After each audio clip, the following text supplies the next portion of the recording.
So what I wanted to talk about today was around keywords, and not so much keywords in the sense of sort of SEO for websites and things like that, although there's an element of that. I wanted to talk about keywords in terms of how people find your content, or how you produce content that people are really interested in, like it's actually solving a problem for them.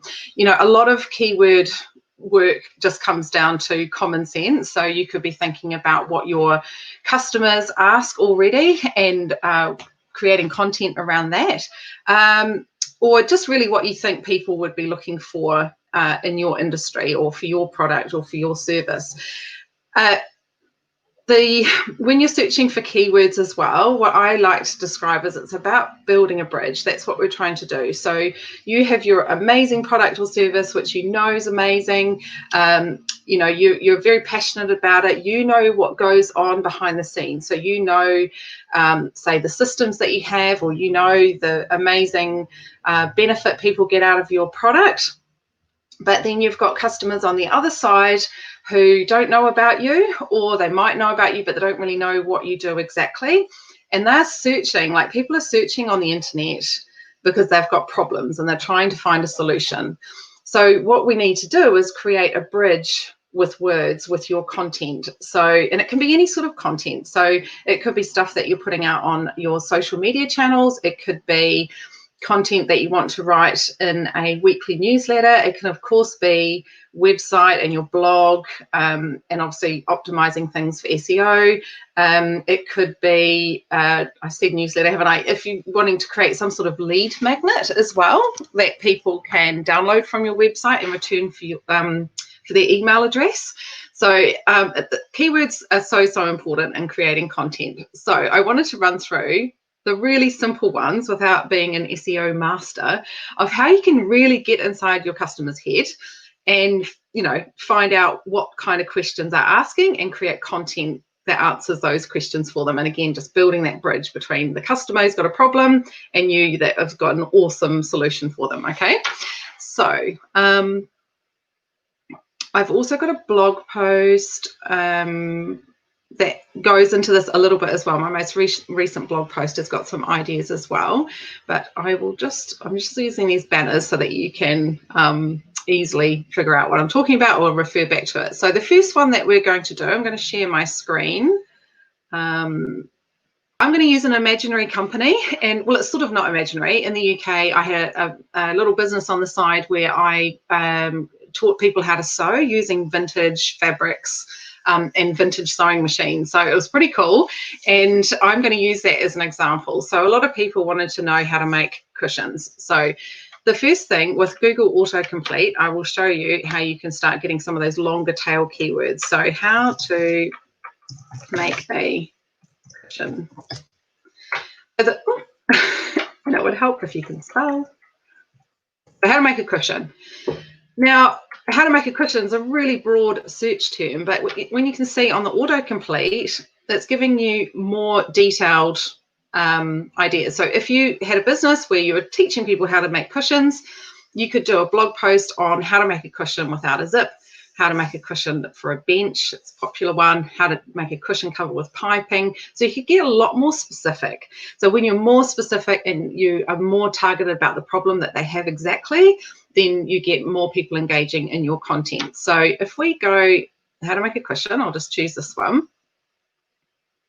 Then there's another place that you can find really good long tail keyword content, which is how do you make cushions step by step. So people are also asking Google. So their autocomplete tells you what people are putting into Google about making cushions, but it also tells you here, how do you make cushions step by step? How do you make cushion cover? How do you make a cushion cover easy? How do you do it by hand? How do you create an envelope cushion?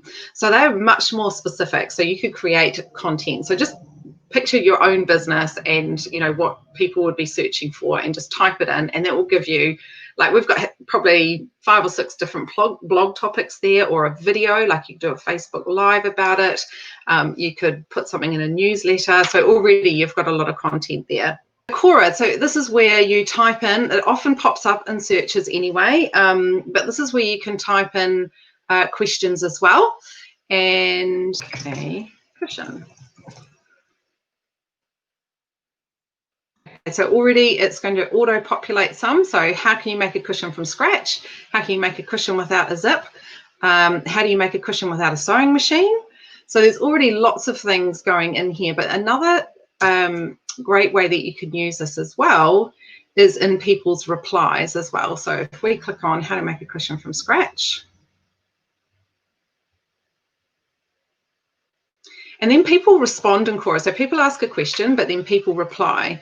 So you may find some content in here that's worth putting in here. So if we scroll, okay, so it's answering about seam allowances. So you could do something around seam allowances, measuring a cushion. So that's could be a different topic again. Even buying the fabric, so what kind of fabric to use as well. So you can actually just look in the answers as well, and people will give responses, but it might give you some more ideas of, you know, what people are looking for in terms of content. So they've got an issue with making a cushion. Here's some answers, and this is some content that you could create as well. Answer the public. Cushions. So this one works best if you just do 1 or 2 words. He looks like he's getting impatient with me, doesn't he?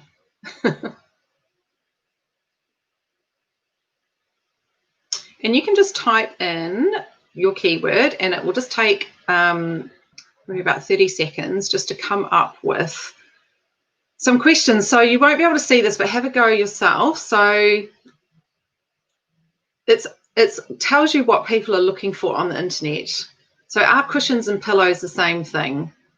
When to use cushions. This might be how. We could look under how down here. How cushions are made. How many cushions on a 3-seater sofa? Why have cushions? Well, someone's asking that question.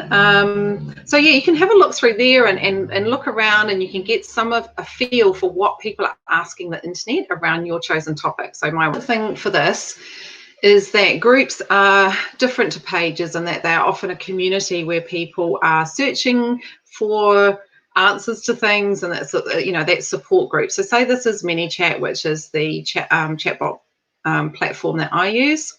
This is what you want to look for. Is here in the left hand side is the search this group. So you may have used this functionality before. You may not even know you can search groups. So say if I was wanting to, what's something, I wanted to know how to integrate Google Sheets into my chatbot, for example. So once you search, you can see all the questions that people are asking. So here, does ManyChat Google Sheets integration work only for individual drives, or does it support team drives? So this is obviously a technical question, but in here you will find in your Facebook, so say if you were a horse lover, you had a horse, an equine product, and you belong to a horse group, you could go in there and search under whatever horse product you were selling. Say horse rugs, you could go type that in, and you could see what questions people are asking around horse rugs, and you can create content out of that as well. So I'm going to stop sharing now. I'm hoping, I'm just going to check on comments. Oh, great. Thanks, Shona. I've been worrying the whole way through that, because one time I did a Facebook Live with StreamYard and it wasn't sharing. So it was just talking to a blank screen, which was completely pointless. So they are the key places that I go when I'm trying to research some content for my Facebook page, what blogs I'm going to write, what I might do Facebook Live topics on.